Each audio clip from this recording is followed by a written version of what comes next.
Dasar kelas kepala, lihat ini, sampai jadi jalan begini masih pontang-panting. Kau sih terlalu menuruti gelora jiwa mudamu. Penuh gairah memang, tapi tak logis. Coba saja dulu imajinasimu tak menghalang-halang, takkan sesulit sekarang keadaanku ini. Apa? Salahku sendiri. Enak saja kau ngomong, kau kan yang memilih semua ini. Kau malah eden-edenan dengan fiksi, puisi. Halah, gayamu seperti seniman kali berdunia. Estetika. Kamu sangka semua ini dapat membuat apa yang kamu inginkan? Kalau saja dulu kau seperti teman-teman sekelasmu, berpikir dan bertindak seperti kebanyakan orang waras yang lain, menggembleng diri supaya menjadi pribadi yang lebih baik. Kamu malah eder-ederan dengan fiksi, puisi, seni. Halah, pret, inilah hasilnya. Aku harus begadang setiap malam demi melupakan segala ide, imajinasi, mengeluarkan getaran-getaran lembut dari palung jiwa yang terdalam. Semuanya tidak dapat diingatkan lagi. Mengilhami, memberi watak, karakter. Halah!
Sejak guru bahasa Indonesia kami memberikan sebuah puisi, saya merasa ada yang dituangkan ke dalam hati dan pikiran saya. Saya seperti didorong oleh kekuatan yang tidak dapat saya jelaskan. Saya tidak membenci pelajaran-pelajaran yang lain, tapi saya jadi cinta banget sama puisi, novel-novel hebat dari pengarang negeri maupun dunia. Musik, drama, lukisan, tari, semua keindahan yang tak habis saya kagumi. Tapi teman-teman saya menganggap saya sok tua lah, sok beda dari yang lain. Tapi mereka tidak mengolok-olok saya. Mereka hanya senang mengolok-olok demi bisa tertawa lantang bersama-sama. Saya senang, paling tidak saya bisa membagikan mereka. Apa? Saya yang mengakibatkanmu merusak hidupmu? Hei, dengarkan saya. Di usia saya yang seperti ini, setiap orang harus memilih pilihan yang terpenting dari hidupnya. Dan saya melakukannya, memilih. Saya tidak mau hidup seperti seolah-olah menerima warisan, tinggal mengulurkan tangan, lalu menerima apa saja yang diberikan, menjalaninya, lalu mati. Saya tidak mau hidup seperti itu. Saya ingin jadi seniman, pengarang, dan jika orang lain tidak memilih apa yang saya pilih, itu juga pilihan. Dan kau tak usah terus-terusan mendatangi saya dan menyuruh saya untuk mengubah hidup saya. Berhentilah mengeluh, berhentilah merengek, biarkan aku beristirahat, dan biarkan aku tenang sebagai masa lalu, dan jalani hidupmu dengan lebih berani. Saudara-saudara, profesi yang saya pilih ini memang tidak menjadikan finansial yang hebat, popularitas yang berlimpah, atau status yang dapat membahagiakan keluarga. Tapi saya harus menjalaninya. Apakah seorang remaja seperti saya tidak boleh berpikir keluar dari pikiran saya. Dan apakah seorang remaja hanya boleh berpikir hal-hal yang remeh, serba permukaan? Dan apakah cita-cita yang dianggap benar adalah cita-cita sesuai dengan standar kebanyakan orang? Jadi PNS, tentara, polisi, pegawai bank, atau perintis bisnis. Dan di luar dari semua pekerjaan itu, mereka dianggap gagal atau keliru. Apakah menjadi seorang remaja sama artinya memenuhi otakmu dengan tempat-tempat nongkrong yang asyik, mengumpulkan sebanyak-banyaknya pertemanan di medsos, lalu selfie di semua tempat, lalu mengeditnya untuk menjadi foto yang keren? Tidak, saya tidak membenci semua itu. Saya hanya tidak rela itu yang ada di isi kepala saya.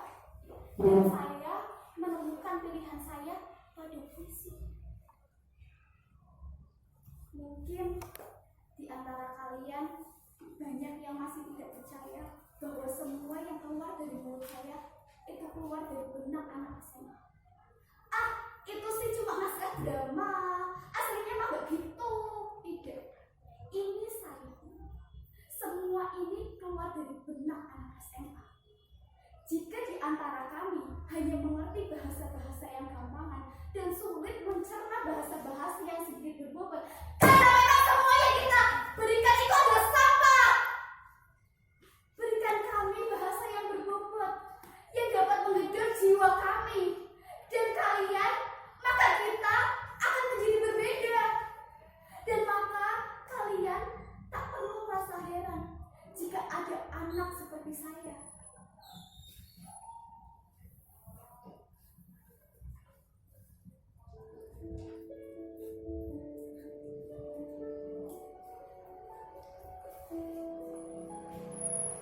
Di antara pokok-pokok Belandari, jalan terpecah sebagai pengembara. Aku tak bisa mengambil keduanya. Maaf jika aku terpaku lama memandangnya. Kupandang begitu rupa salah satunya, sampai pada semak-semak di ujung sana. Kupandangi juga jalan satu lagi, sepertinya lebih menarik hati. Rerumputannya rapi, seperti tampak gampang dilalui bagi yang pernah sudah melewati. Mungkin sama saja rasanya dengan yang tadi. Pada pagi hari, kedua jalan itu terlihat murni. Tak ada jejak kaki, rerumputannya pun tegak lestari. Oh, kuputuskan kulalui jalan pertama esok hari. Meski tak tahu apa yang akan kutemui di ujungnya nanti. Tak juga tahu apakah aku akan kembali. Barangkali aku harus bercerita dengan duka. Suatu saat pada umur kita akan berjumpa. Persimpangan seperti jalan bercabang biru, di mana aku telah berjalan pada salah satunya. Jalan yang jarang sekali dilalui. Itu adalah puisi Jalan yang ditempuh karya Robert Frost. Guru bahasa Indonesia kami memberikannya sebelum dia pergi meninggalkan sekolah ini. Ya karena memang di sekolah ini jadi guru harus minimal S1. Guru yang dapat membuat siswanya melihat ke dalam diri mereka sendiri, tersingkir hanya dengan selembar ijazah. Dan aku yakin dan dia membuat saya menjadi kuat. Dan dia membuat saya berani untuk bisa menjalani kehidupan saya sendiri.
penulisan hari lama. Padahal penulis sudah memberikan deadline pada saya. Sejujurnya 10 tahun belakang ini saya sudah mulai kewalahan dengan permintaan dari penulis maupun produser film. Mereka tertarik pada masalah-masalah remaja yang lebih berbobot. Mereka butuh sesuatu yang lebih menginspirasi. Saya hampir kehabisan ide, makanya saya mengambil dari kisah hidup saya sendiri. Saya sudah mulai kewalahan dan saya berharap Anda semua memberikan saya ide untuk mengakhiri kisah saya. Saya sudah mulai capek dan saya akan segera beristirahat malam ini. Tunggu, sebelum kalian semua memberikan saya ide, saya mau izin pamit. Anak saya yang paling kecil akan segera tidur. Saya akan